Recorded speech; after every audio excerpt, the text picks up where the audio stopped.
Okay, good evening. Evening.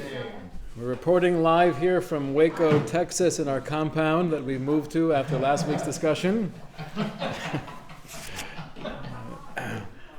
Last week we set up one very isolated perspective, which was the focus on the dangers of the outside world and the obligation we have to shelter ourselves and protect ourselves as much as possible by creating those conceptual walls around ourselves. This week we transition to the other extreme. Again, this will not be the presentation of the full, wholesome Hashkafa, because the goal is more to create attention this week. Last week it was about sheltering in place, hiding away from society, avoiding the negative influence, being able to stand before Hashem and declare Taryag mitzvah shemarti v'lo lamadati mimasav haroyim. I kept the Torah and I wasn't even influenced by their non-Jewish ways. This week we focus on the other extreme, which is analyzing what is the mission of the Jewish people? What is our role in this world? And if our role is connected to or part of the general population, then that would definitely cause a problem.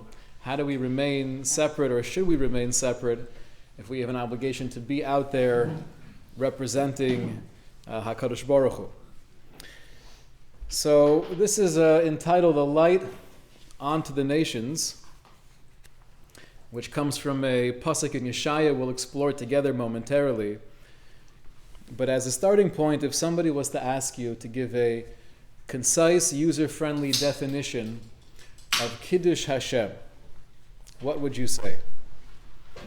Concise, user-friendly definition of Kiddush Hashem. An example might be the fact that Reb Chaim Goldstein just walked in the room when he's making a chasana tomorrow. That very well might be called a Kiddush Hashem. It's very impressive, Reb Chaim. What does Mrs. Goldstein say?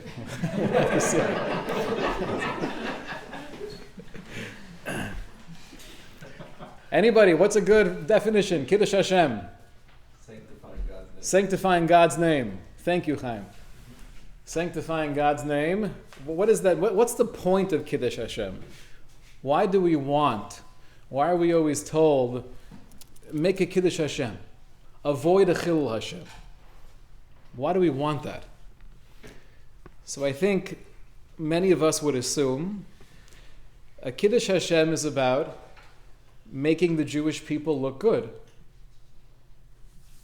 Making the Jewish people look good for what reason? Well, practically, so they won't kill us and they won't hate us. Right? You should be Mekadei Shemayim. You should make us look good and pretend like you care in order that the rest of the world shouldn't view us negatively. Needless to say, that's not the real definition or reason behind Kiddush Hashem. How do we figure out what Kiddush Hashem actually means and how it ties into the overall purpose and mission of Klal Yisrael? We follow the advice of Rav Shamshon Raphael Hirsch that we saw together in our first meeting. He writes in the 19 letters, there is one way to redemption, to forget the inherited prejudices and opinions concerning Judaism, but rather to go back to the sources of Judaism, to Tanakh, Talmud, Medrash, to read, study, and comprehend them in order to live them, to draw from them the teachings of Judaism concerning God, the world, mankind, and Israel. So let us go back to Tanakh.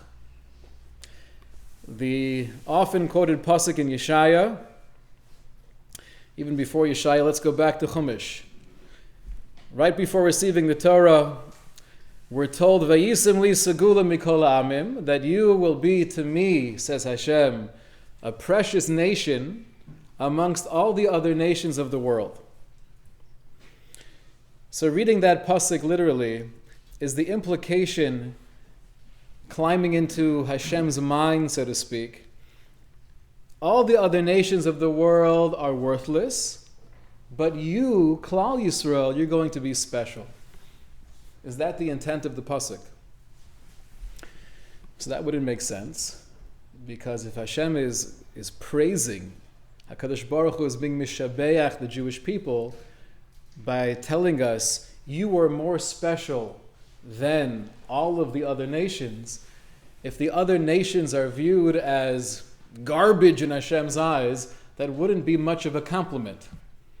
I love you more than all of the garbage in the world. Shkoyach. So that's why the Sforno explains what HaKadosh Baruch Hu was telling Klal Yisrael is Afal pi shekol hamin ha'anoshi yoker etzli. Even though all of humanity is precious before me, they're all my creations. Every human being is created in the image of the infinite. Nonetheless, tiyu li segula mikulam. You, Klal Yisrael, I'm giving you a mission, your role. You are a nation that's segula mikulam. But all of humanity, kol min ha'noshi yoker etzli. And with that, the Sforno explains the very next pasuk.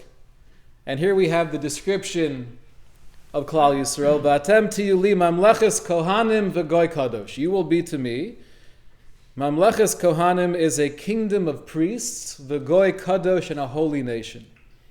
What are those two ideas? Mamleches kohanim v'goy kadosh. Explains the Sforno. Bezet tiyu segula mikulam. I just said you're going to be more precious and more special. In what way? Through being a mamleches kohanim, being a kingdom of priests, meaning lahavin ulahoros lachol min ha'anoshi, that your role in this world will be lahavin ulahoros, to understand and to teach to all of humanity, likro kulam b'shem Hashem, to enable and encourage everyone to call out in the name of God, ula'avdo shechem echad, and to serve Hashem as one unified force. That's mamleches kohanim. Now, he doesn't really explain right here goy kadosh. We'll leave that in the side for a moment. But to be a nation of priests, according to the Sforno, means that our role here is to be a nation of teachers. Lahoros ulahavin, lahavin ulahoros lachol min ha'anoshi, bringing all of humanity to call in the name of God together, b'shechem echad, in one unified force. Then we have the pasuk in Yeshaya, where Kadosh Baruch Hu says, Ani Hashem karasichi b'tzedek, I've called you out in justice, v'achsek biyadecha, and I've taken your hand, v'etzarcha, and I've created you, v'eteincha lebris la'or goyim, and I've made a bris with you. The commentators explain this means that you, Klal Yisrael, will function as a bris for the other nations, as a protection, as a covenant for the rest of humanity. You will be la'or goyim, a light for the world, a light for the rest of humanity. So how do we function as an or l'goyim? The Malbim explains, Shetoir lehem ha'amuna, that Yeshaya is telling us very clearly, the job description of Klal Yisrael is to enlighten the world with amunah, with faith and belief. Lebal yelchu ba'ofel, v'yakiru achdas Hashem. We don't want people to be floundering around in the darkness, to be living a life of sheker and illusion.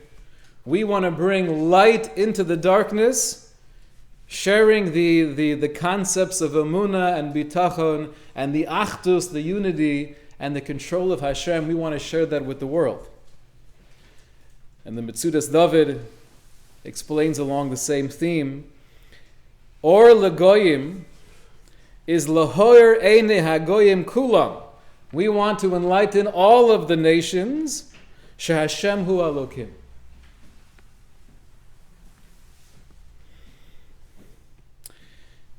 So the phrase, the Am HaNivchar, the chosen people, if you were to ask the question, what are we chosen for? Right? We're chosen for what? To look down on others and to feel elite because we're clearly better than you are. Right? So obviously, what HaKadosh Baruch Hu is telling us, how the Sforno is explaining the pasuk in Parshas Yisro, what Yeshaya Hanavi is sharing with us, is that being a chosen nation means that we were chosen for this very awesome and overwhelming task of enlightening the world and uplifting humanity. Mamleches Kohanim. In a sense, we therefore serve as Eidim. We give testimony. We give testimony to the reality that there's a Barei Olam, there's a creator of the universe, there's meaning and purpose that's infused within the life of every human being. We are the Eidim testifying to this reality. Pasuk says in Yeshaya in the very next chapter, where HaKadosh Baruch Hu says, Va'atem Eidai, Ne'um Hashem v'anikel. You, Klal Yisrael, you are Eidai, you are my witnesses. You testify to humanity on my behalf, and I am God. The Derech Hashem, the Ramchal, when he explains the significance of saying Kriya Shema, so he describes the mitzvah of Kriya Shema as giving testimony to the achdus, the total control of HaKadosh Baruch Hu in every aspect of our lives. And he says, although we're living now in a world where achshav eino magula lakol koroi, not everybody knows what's really happening and why we're here. Nonetheless, Amnam Yisrael shizachu letoraso hamitus. We Klal Yisrael who were zocha to the truth of Torah, yodim ha'emes hazeh. We know that truth even now, even in the darkness. U'me'idim alav gam ata, and therefore we testify to Hashem, to the reality of HaKadosh Baruch Hu, even now. And that's what Yeshaya is telling us, Va'atem eidai nu Hashem, v'zehu schus gadol. This is an amazing schus that we have as Klal Yisrael. We have the task, we have the privilege, we have the blessing to testify to the reality of Hashem and the truth of the Torah.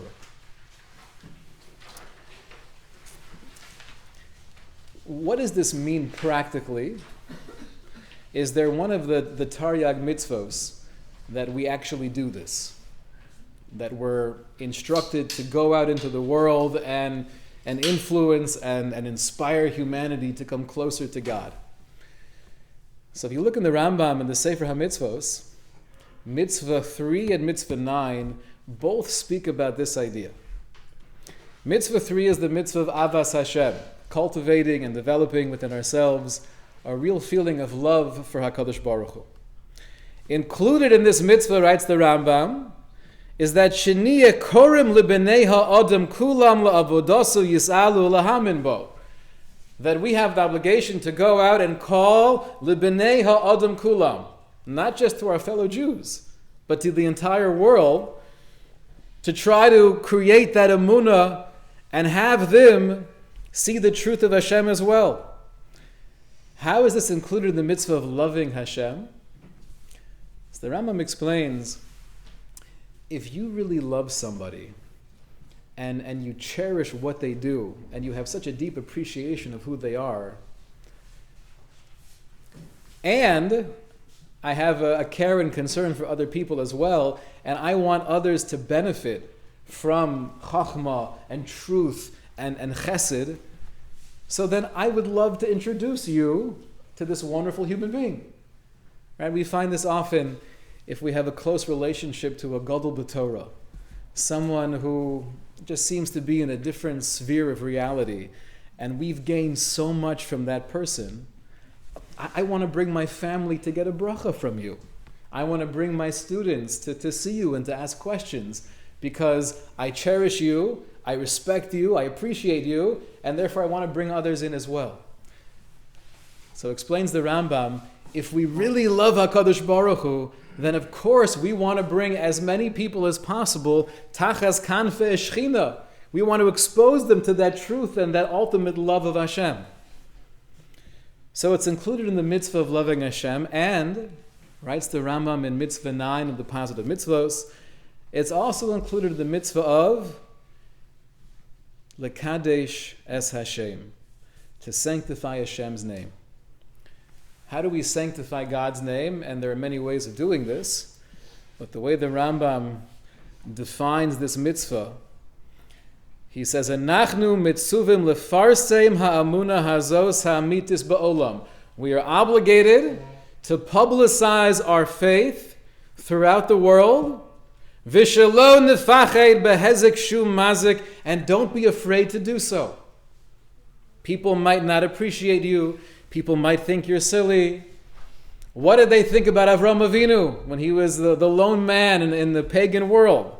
He had the courage to do so. The mitzvah of being Makadesh Shem Shemayim Barabim, of sanctifying Hashem's name, is lefarse mamuna hazos hamitis, to publicize and to share the truth of this emunah. So getting back to our initial question, what is the definition of Kiddush Hashem? Why do we want to do something that makes the Jewish people look good, besides avoiding persecution or anti-Semitism? For one very simple reason. We are the ambassadors of HaKadosh Baruch Hu in this world. We have been given the holy task to be the Eidim and testify on Hashem's behalf. So based on a love of HaKadosh Baruch Hu and a love of humanity, we have this task, we have this responsibility to be Mekadesh Shem Shemayim. Not just so you think we, the Jewish people, are doing a good job, but that you could be exposed to the love and the truth of the infinite Borei Olam. That's why we're Mekadesh Shem Shemayim. So really, it's not at all a selfish pursuit. It's not about making me look good or diminishing potential feelings of resentment. It's very selfless. It's coming from a care and a concern for humanity. I want to expose you to the truth of God. Now, have we been successful in this endeavor throughout the centuries? The answer is a resounding yes. Yes, we have. The Kuzari, Rabbi Yehuda Halevi, in the 11th century, he speaks about the role of the Jewish people, and he says, going back to ancient times, we see the incredible impact that the Jewish people have had in the world.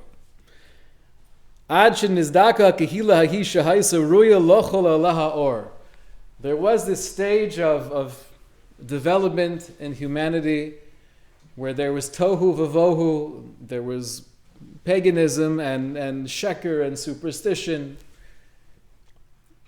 And then comes along Avraham Avinu, and through the Zera of Avram, through the descendants of Avram, we have the nation of Klal Yisrael. And writes the Kuzari that through this kehila, through this community of the Jewish people, that made themselves roy, that they were a vessel to be able to receive that light, to now bring that light to others, that changed the world forever. V'nira ayin ba'ayin ki yesh la'ola moshel v'shomer u'mesader v'notzer.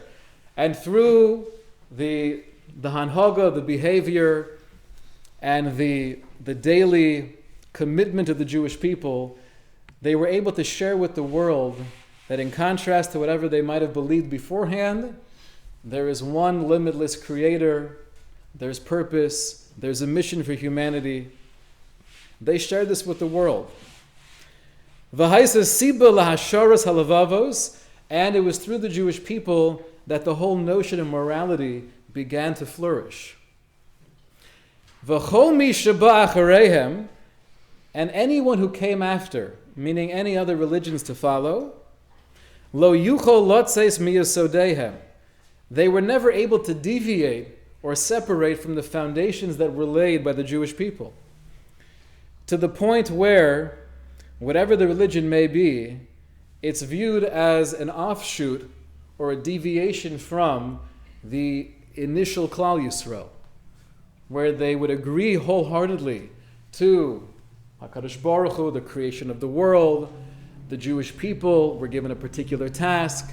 They were given the Torah at Har Sinai. And then that's where the story gets a little bit convoluted. And depending on what direction you're going, you'll proceed from there with your own prophet and your own story. But everyone agrees to the foundation. So says the Kuzari, we have been successful throughout history in creating this foundation for some of these truths to be spread throughout the world. The question is like this.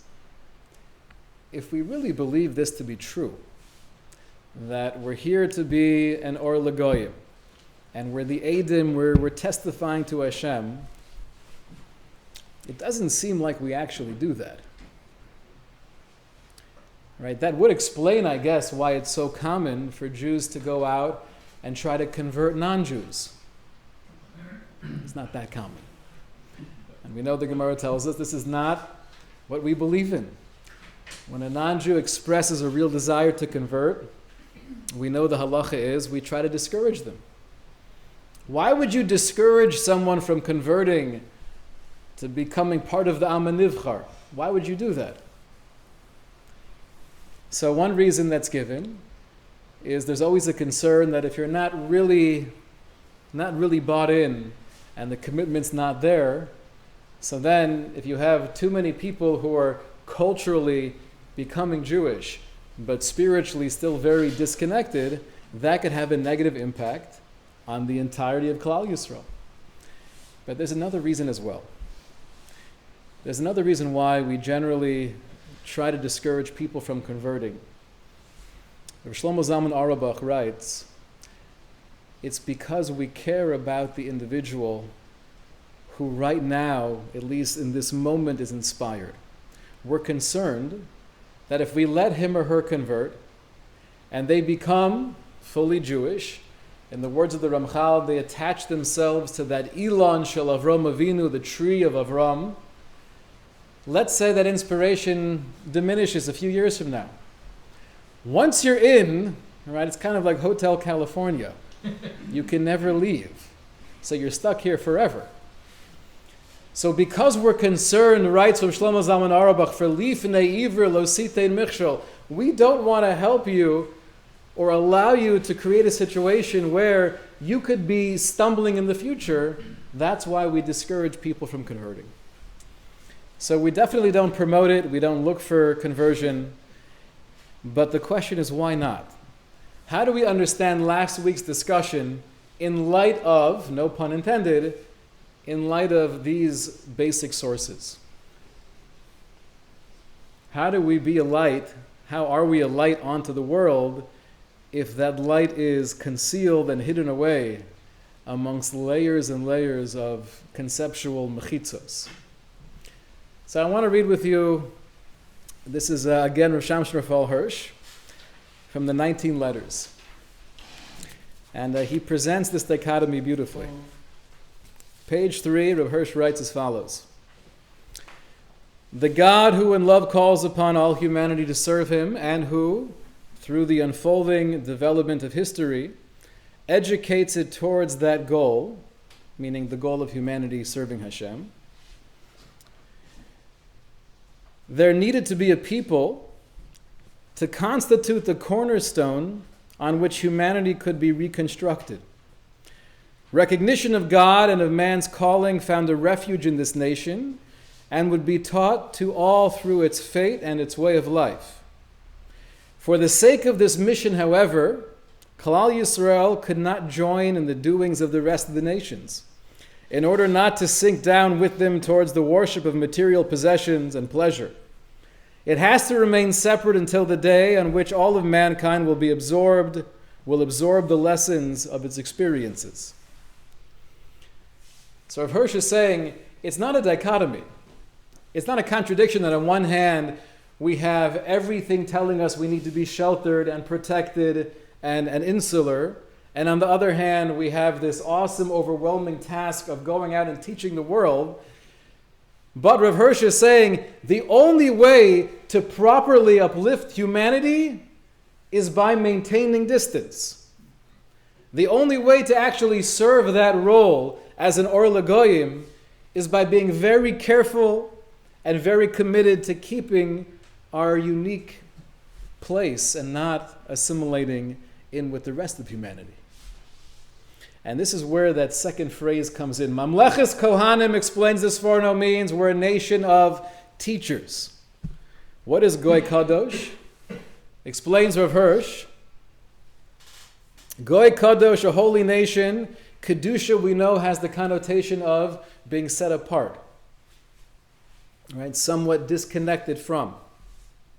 So Goy Kadosh means that we're standing apart in holiness, never entering into the activities and the aspirations of the other nations, but demonstrating human sanctity by its own way of life.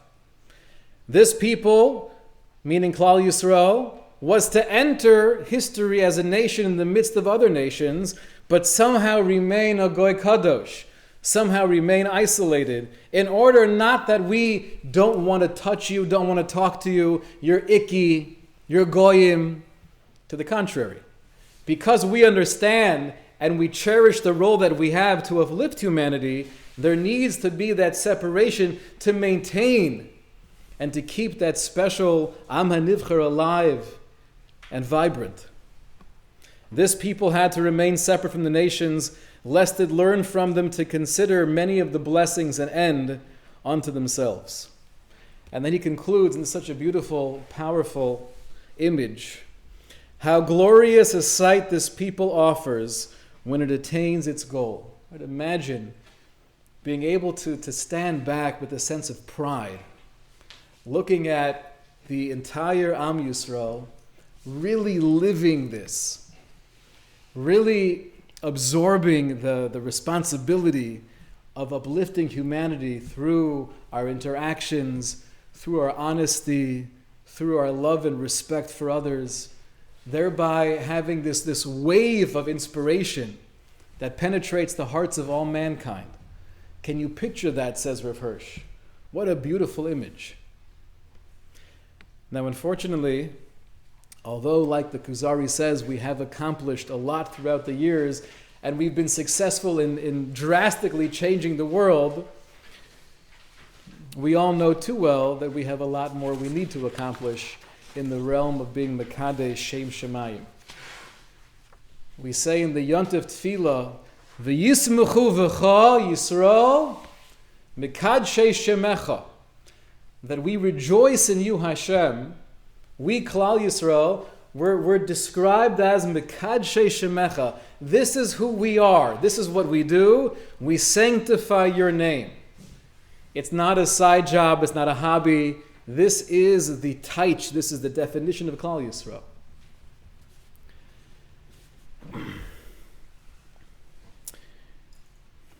I want to end, and again, this whole discussion was just to hopefully create that tension between last week and this week, leading us to a final round, God willing, next time. Next time will not be this coming Tuesday because we have Hanukkah. We're going to take a break, but we'll continue a week, 2 weeks from tonight. But the goal here is to have that tension. How do we put together and interweave these two concepts together, knowing that not only can they fit, but they must fit. Knowing that the only way to fulfill the mission of being an Or L'Goyim is through remaining separate. And remaining separate seems to be such an important thing. We'll conclude with the words of Rav Moshe Sternbach. Rav Sternbach writes, Al kein sarich odem lishtadl ma'od lihisgorer b'shechunas charedim. He's speaking about the influences that are out there, even in Eretz Yisrael. And a person, therefore, has to be very careful not to live in a place like Boca Raton, Florida, not to live in a place like, you name it, but to be in a Shchunas Charedim, a neighborhood where everyone is very from. V'lo yomer af echad she'eino mazik lo. And one can't say, listen, it's not going to impact me. Shekein bevadai mazik. It will impact you. And he concludes V'zehu me'ikr nisyonos chevle Mashiach. One of the most fundamental challenges and tests that we have in this time period, known as the Chavle Mashiach, right? This is the labor pains, the birth pangs of Mashiach, is the influence of the outside world around us. So on one hand, we have the mandate, Mamleches Kohanim, to be Or Lagoyim, to be the Eidim to Hashem, Lahovin Lahoros Lachol Min Anoshi, to teach and to uplift and inspire all of humanity. And on the other hand, we have the mandate of Goy Kadosh. You need to stay separate. Not because everyone else is icky. HaKadosh Baruch Hu tells us, everyone is precious to me. You're my Am Segula. I give you a special task. But I love humanity. I want you to love humanity. In order to uplift humanity, you need to stay a Goy Kadosh. So we'll continue next time, hopefully, with the conclusion of how do we bridge the gap and resolve this tension, clarifying the mission of Klal Yisrael, and how and when we stay separate and when we take the risk, endangering ourselves to the elements around us to fulfill this task of being an Or L'Goyim.